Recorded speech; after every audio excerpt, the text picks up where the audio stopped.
Et pour que l'homme de Dieu se sent honoré, lorsqu'il est critiqué, ferme la bouche de celui qui critique ton père spirituel. S'il vient chez toi, chasse-le. Si c'est toi qui es parti chez lui, dès qu'il commence, dis que moi je pars, reste. L'homme de Dieu se sentira honoré. L'église doit être enseignée. Il y a des gens qui ont caché déjà leur avenir et ils veulent maintenant te mettre dans les bêtises, dans la boue, pour que toi aussi tu caches ton avenir.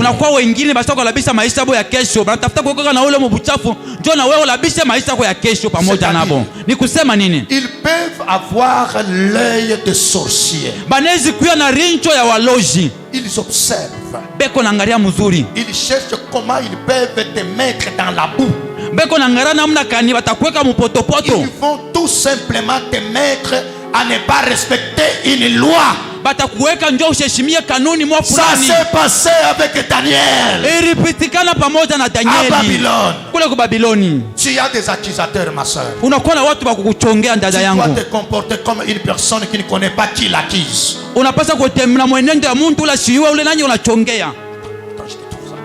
Daniel chapitre 1. C'est pourquoi l'avenir de beaucoup s'est caché à cause de ça. Verset 1, je descends. La Bible dit: Darius trouva bon d'établir sur le royaume 120 satrapes qui devraient être dans tous les royaumes. Il mit à leur tête 3 chefs, au nombre desquels était qui? Daniel. Daniel était qui?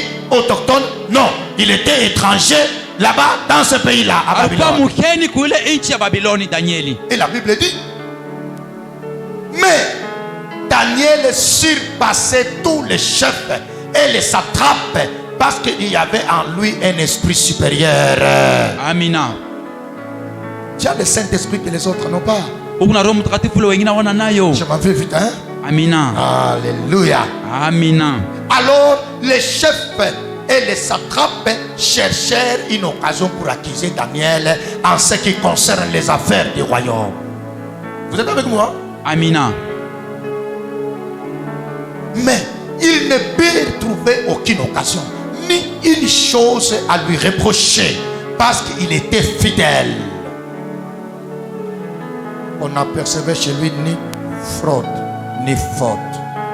Et ces hommes dirent: nous ne trouvons aucune occasion contre ce Daniel. Nous ne trouvons aucune occasion contre cette fille pour gâcher son avenir, pour détruire son lendemain. Alors qu'est-ce qu'il faut faire? Néanmoins, que nous n'en trouvons aucune dans la loi, qu'on en trouve même une dans la loi de son Dieu. Quoi? Poussons-les lui aussi à ne pas honorer son père spirituel. Amina. Comme ça, comme nous l'avenir est déjà gâché, lui aussi aura un avenir gâché. Est-ce que tu as cette intelligence même pour comprendre que ce qu'ils me font là, ils m'amènent vers comme Daniel pour que je commette quoi? Ce jour-là, Jésus, mes frères, il a guéri un jeune homme. Un jeune homme qui était né aveugle. Jésus prend la boue, il jette la salive, il le met aux yeux. Son père était un prêtre dans la synagogue, un pharisien. C'est comme l'une de nos sœurs qui était musulmane. Elle a crié au Seigneur.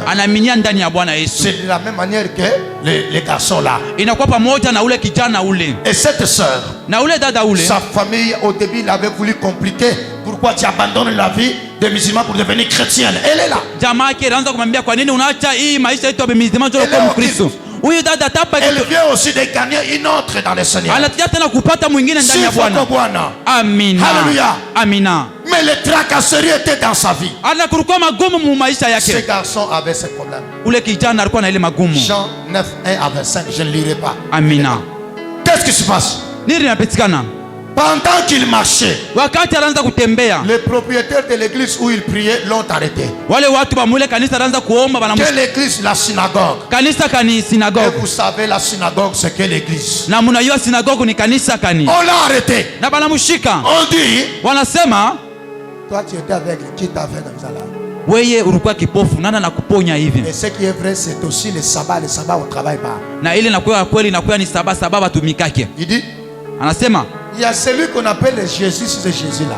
Ni ule wanaita Bwana Yesu kama ni Bwana Yesu mishiwe. Qui a jeté la salive la tête après il a mis ça, il a dit. Ni ule alitema mate ananyeka anapakala kwa macho asema wewe ndio unaponywa. Et quand il a fait ça là, voilà maintenant je vois. Pale alifanya hivi angalau mimi naanza kuona. Il dit attends. Asema njoo vile. Il a fait pareille chose le dimanche.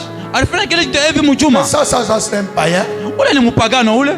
Ils l'ont trouvé quelque chose qui était contre leur loi. Alipata kintu la kikwe msheria yabo. Sur Jésus. Et ils sont qualifiés disant qu'il est qui? Païen.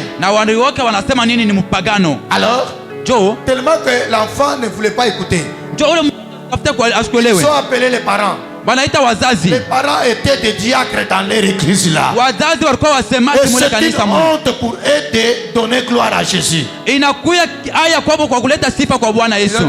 ton enfant. Angalia mtoto yako huyo. Il dit que c'est le péché là qu'il a fait ça. Wanasema ni ule mtenda dhambi ndio anamfanya hivi. Ils sont appelés encore les garçons. Banaita tena ule kijana. Jeune homme. Kijana. Oui ou non? Asema shinjo vile. Alors, les parents ont dit, wazazi wanasema il est déjà adulte. Asitoka mtu mkubwa. Demandez-lui. Mumuulize yeye mwenyewe aishe mambo yake. Même qu'il vous dise, hein. Yeye mwenyewe aishe mambo yake. Comment il a vu? Namna ile aliona. Ils ont appelé, monsieur viens. Kijana kuya. Donne gloire à Dieu. Il y a des gens qui te diront de mauvaises choses sur ton pasteur. Qui mettront dans ta bouche de mauvaises choses que tu les dises contre ton pasteur. Tu as rendu gloire à Dieu.